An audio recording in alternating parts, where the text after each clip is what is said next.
नमस्कार।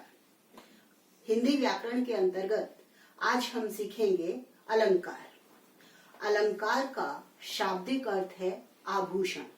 अलम करोति इति अलंकारः, यानी जो सजाता है, चमत्कार उत्पन्न करता है या काव्य में सौंदर्य लाता है, उसे अलंकार कहते हैं। काव्य के शोभा कारक धर्म अलंकार हैं। अलंकार के दो भेद होते हैं, शब्द अलंकार और अर्थ अलंकार।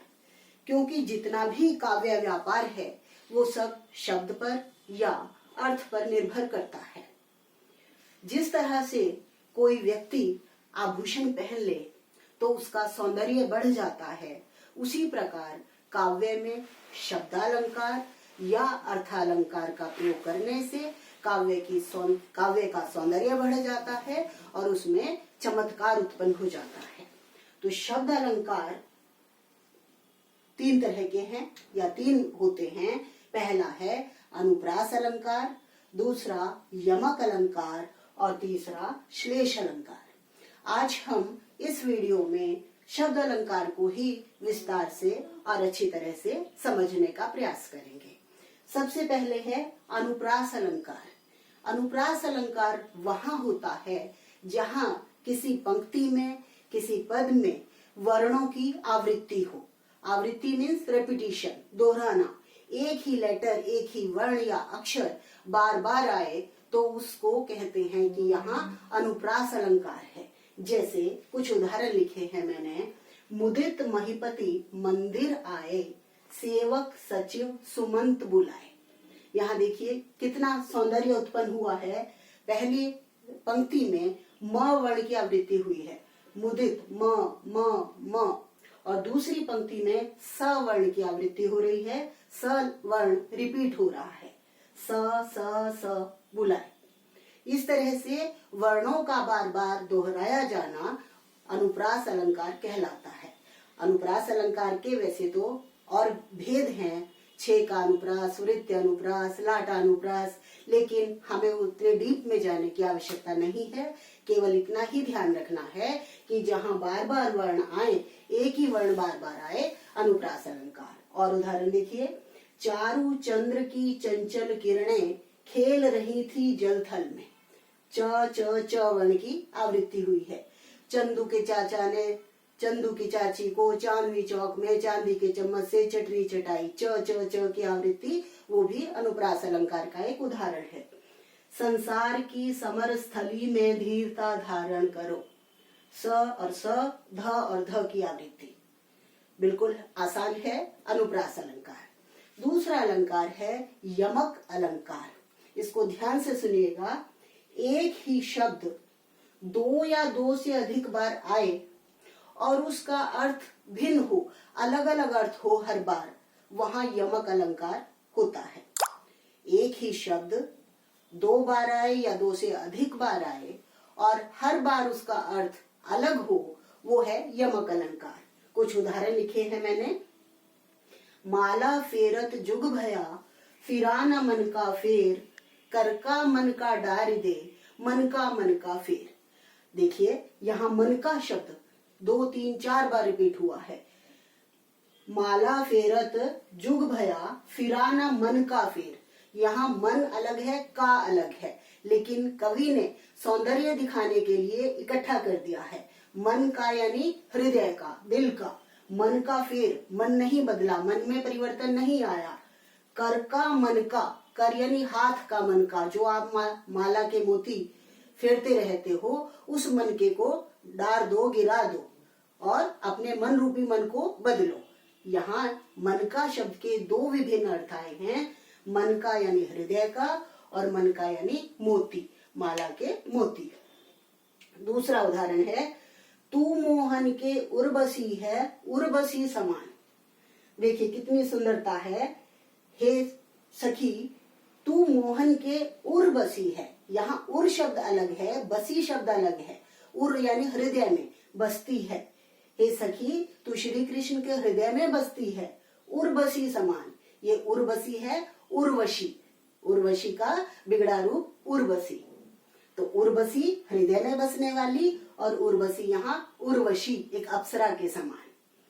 काली घटा का घमंड घटा, तीसरा उदाहरण। घटा घटा अलग अलग 2 बार रिपीट हुआ है एक ही शब्द। यहाँ घटा का अर्थ है बादल, काली घटा काले बादलों का, घमंड घटा यानी कम हो गया। तो घटा शब्द के 2 विभिन्न अर्थ, काले बादल और कम हो जाना।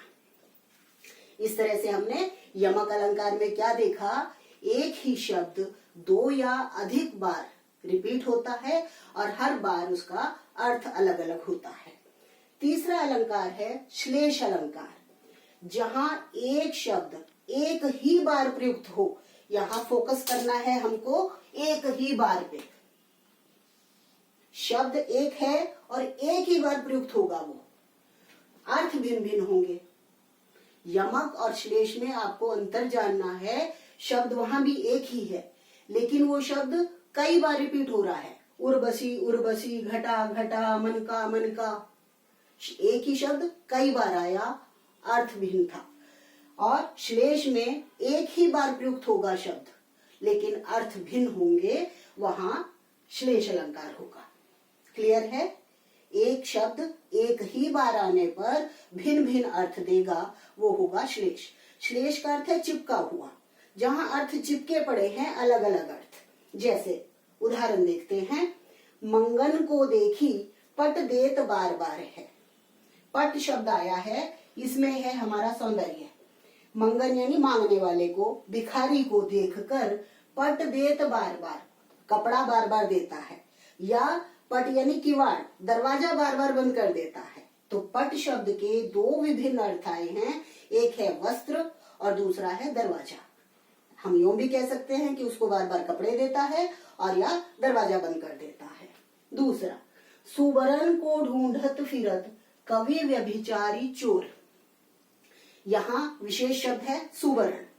इसके 3 अलग अलग अर्थ होंगे यहाँ पर। कवि क्या ढूंढता है? सुवर्ण, अच्छे शब्द, अच्छे अक्षर अपना काव्य लिखने के लिए। और व्यभिचारी यानी लंपट मनुष्य क्या ढूंढेगा? सुवर्ण, अच्छा रंग रूप, कोई सुंदरी। और चोर क्या ढूंढता है? सुवर्ण, सोना। शब्द एक, सुवर्ण, और अर्थ क्या क्या? अच्छे शब्द, अच्छे अक्षर, सुंदर स्त्री और या सोना। तीसरा, पानी गए ना उबरे मोती मानुष चून।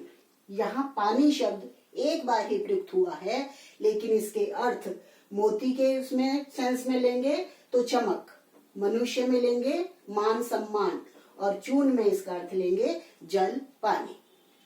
लास्ट अंतिम, जो रहीम गति दीप की कुल कपूत गति सोए, बारे उजियारो करे बढ़े अंधेरो होए।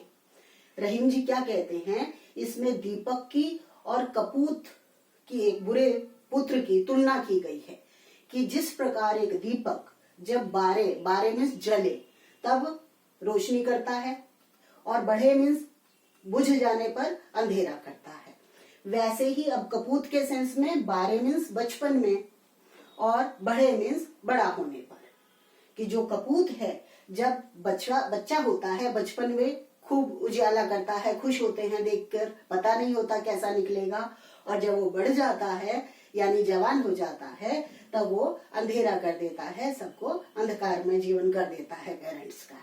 तो यहाँ बारे शब्द के 2 अर्थ, जलना और बचपन, और बढ़े शब्द के 2 अर्थ, बुझना और जवानी या बड़े होना।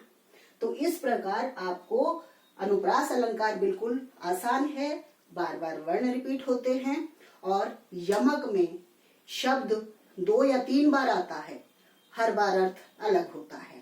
श्लेष में शब्द आया एक ही बार लेकिन अर्थ भिन्न भिन्न है। इस प्रकार ये अंतर समझते हुए आप पढ़ेंगे तो बहुत आसान है। अगले वीडियो में अर्थ अलंकार के बारे में पढ़ेंगे। धन्यवाद।